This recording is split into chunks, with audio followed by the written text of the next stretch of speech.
Welcome to my how-to and review for the Ryobi 36V 46cm lawnmower.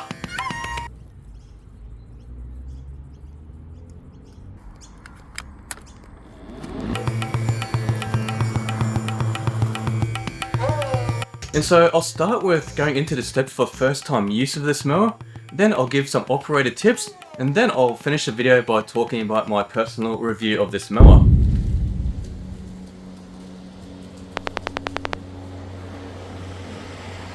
So the first thing you do is that you loosen these two notches on the side, and then that will allow you to turn the handle backwards.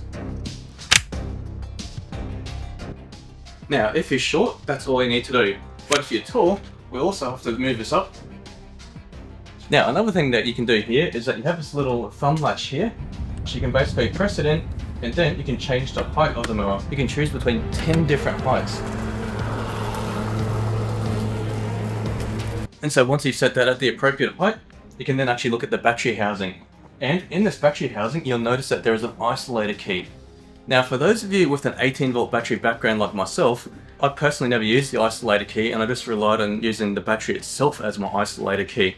However, with these 36V batteries, they are a little bit heavier and more awkward, and I actually did find myself actually using the isolator key rather than removing the battery when I had to put my fingers and spots under the mower.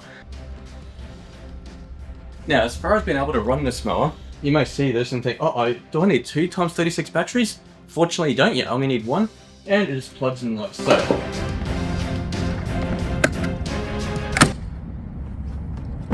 What is the second battery slot for? Well, you can choose to put a second battery in this, and then the mower will detect that there is that second battery, and it can actually add on extra power for when it's needed, and also prolong the life of how long you can actually use this mower for. However, I found with one 6 amp hour 36V battery, it was pretty much easily enough to be able to cover the standard size backyard in suburbia, or a 400 to 500 square meter yard if you prefer to think of things that way. Now, on the side here of the mower, you have a little side feature which is called an easy edge. And theoretically what it does is that it's sort of designed in such a way to sort of pull the grass inwards, and so you can get really close to an edge, and then I'll sort of pull the long bits of grass into the middle where it'll be hit by the mowing blade. However, I found that in reality this doesn't quite work as well as you would hope. And the reason being for this is that you can't quite get this to the edge because sort of the handle and the wheels and everything sort of get in the way, and you can't really get to the edge. And so I'm hoping that in future models, Ryobi actually make this whole component a little bit wider in the wheels and wider in the handle, so that way you can actually use the benefit of this easy edge to actually get the edges. For those of you who are considering buying this mower and knowing that it has an easy edge feature, and you're sort of toying up with the idea on whether you need a whippersnipper or not, unfortunately, yes, you will still need a whippersnipper if you're getting this mower. And now, with that, you're probably thinking, well, okay, I'm pretty much ready to go as soon as I put my isolator key back in. But there is one more step that you have to do to decide on whether you want to use a mulcher or a catcher. And Ryobi have actually put some technology in here where the mower will refuse to start unless it detects one of these two items. So first, a catcher, where you basically have 2 little handles here where you can install it. And it just sort of slots in like that. It's pretty easy, and you're good to go. And when you actually start this, it's pretty cool just watching this bag puff up. Well, this would be the preferred choice if you have any weeds in your yard and you're worried about spreading the weeds all over to the rest of the yard. It's also great if you're hosting some kind of gathering at your house and you need the lawn to be looking immaculate ASAP. It has a better sort of instant result. But the downside about doing this, however, is that you'll be having to do several trips to the rubbish bin to empty this out.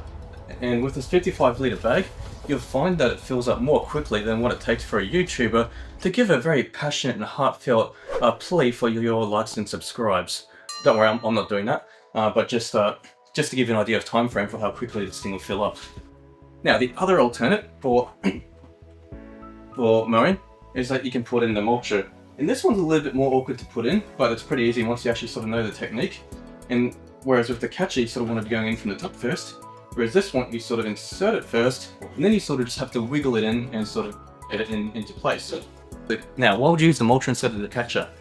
Well, with the mulcher, instead of depositing everything back into the bag, what happens is it sort of gets recirculated around, and then the cut grass gets cut several times into very tiny pieces, then dumped back onto the lawn. In the short term, your end cutting result won't look as nice, but in the long term, this will be better for your lawn, assuming that you don't have weeds that you're worried about spreading around.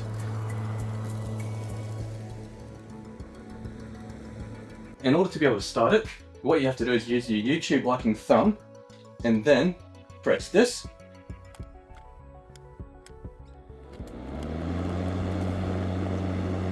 Now, you may notice some buttons in the top here. It's nothing too complicated or fancy. You can basically choose between power mode, eco mode, or smart mode. Now, I pretty much always just run this on power mode, and the only reason you'd be running this on eco is if you're worried about your battery life and you want to do it in a single battery and it's going to be a photo finish. And you can also run this in smart mode, where it basically just varies between the two depending on the amount of resistance that's in the grass. And you have some buttons on the other side that just basically just gives you a battery indication of how much life is left in the battery or batteries, depending on what you're using. And as you take this outside, obviously don't skip on your PPE. I mean, this tool runs at 88 decibels, which is easily enough to do hearing damage, especially after prolonged exposures. And if you're in the Queensland sun, you want to be wearing a lot of sun protection as well. And I'd also recommend enclosed footwear, long pants, some form of eye protection as well. So now you're pretty much ready to mow. So now we'll move on to just some basic operator tips for using this mower in the most efficient and safe way possible. One thing that the manual states over and over again that isn't really common sense is that they don't really like you running this on an incline or a decline of more than 15 degrees. And it suggests to, if you're in the situation, to actually have the mower sideways 15 degrees rather than frontwards or backwards 15 degrees. Now, another operator tip with this is that you may find that every now and then that the mower may stop for no reason.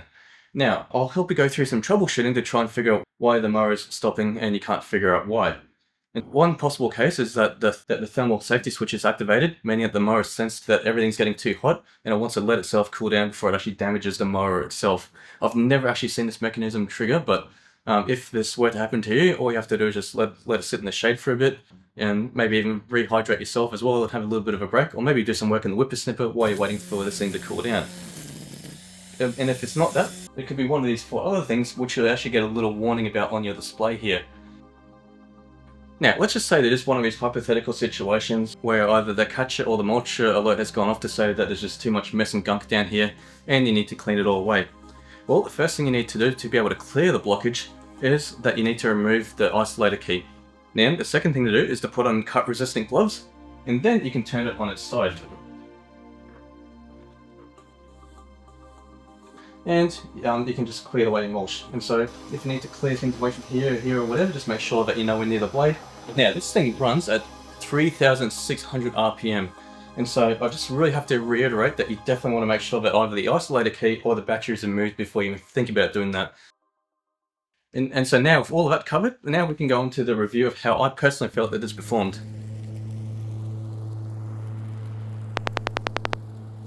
And so this is a very sturdy mower, and it weighs 24.5 kilograms of one battery or 26.5 kilograms with 2 batteries. And so it is very heavy and sturdy. And now I should point out as well that this thing it had far more power than what I was expecting. And so I have to confess, this is actually my brother's mower, but for my personal mower I use a 36 volt Ozito mower. And for this 36 volt Ozito mower, it's 2 times 18 volts. And so I was expecting the power between the two mowers to be relatively comparable. But this thing is just incredibly much more powerful. And it really surprised me because it's also got a larger cutting circle as well. So even with a larger cutting circle, there's just so much more power behind it. And given that the batteries are the same, I cannot explain how Ryobi is actually achieving this. And I do have to say that if you're just a normal suburban person with a normal sized suburban yard, I'd say that this is pretty much a bit of overkill. And you probably would even be justified in considering a smaller, weaker powered model. And so that's pretty much everything I have to say about this Ryobi mower. I think it's great, and the amount of power that comes out of this, it wasn't something that I was expecting out of Ryobi. It felt as powerful as what you'd expect out of a brand like Milwaukee, where it felt very stable, very controlled, and just so much force and power behind it. And I never really felt it struggle on any type of grass that I put it through, even some of the higher bits of grass where the weeds had overgrown, and even on a really thick and dense couch grass. And so, as far as being able to fight any particular lawn, I'll say this thing is incredible. It is a beast. But obviously, this is the more expensive Ryobi model as well, so it is a case of you getting what you're paying for. Anyway, That is my review for the Ryobi mower, and if you have any questions, thoughts, queries, doubtful points, please mention in the comments below and we can have a discussion about it. Anyway, thanks for watching.